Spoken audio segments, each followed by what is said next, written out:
আমার সাথে তো অবস্থা কিছু হয়নি। আমার সুন্দর অবস্থা মরে যায়নি তো আবার। এটা কি গাছ বলো তো মা? এটা কি বলো তো? ভয় পেয়েছো? জানো তো ঈশানী কোনো কিছুতে ভয় পাবে না, ও শুধু একটাই ভয়, মেঘে ডাকলে। এই যে মেঘে আওয়াজ করছে আর খুব ভয় পেয়ে গেছে। স্কুল থেকে এসে সোজা ছাদে চলে এসেছে, ড্রেসটাও চেঞ্জ করেনি, চলে এসেছে। চলো নিচে চলো। না না চলো চলো চলো, বৃষ্টি পড়ছে, বৃষ্টি পড়ছে, বৃষ্টির মধ্যে কি খেলা করবে তুমি বলো? হুম, মজা লাগবে। আচ্ছা দেখো মাম, ড্রাগন গাছটা কেমন শুয়ে পড়েছে। হ্যাঁ ড্রাগন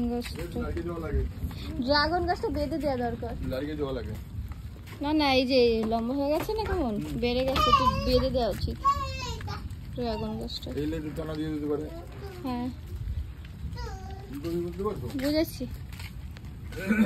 এসো না, চলো চলো চলো চলো চলো চলো, আমি চলে যাচ্ছি। আমি আর দাঁড়াতে পারবো না, তুমি চলো। আসো আসো আসো। বললাম তো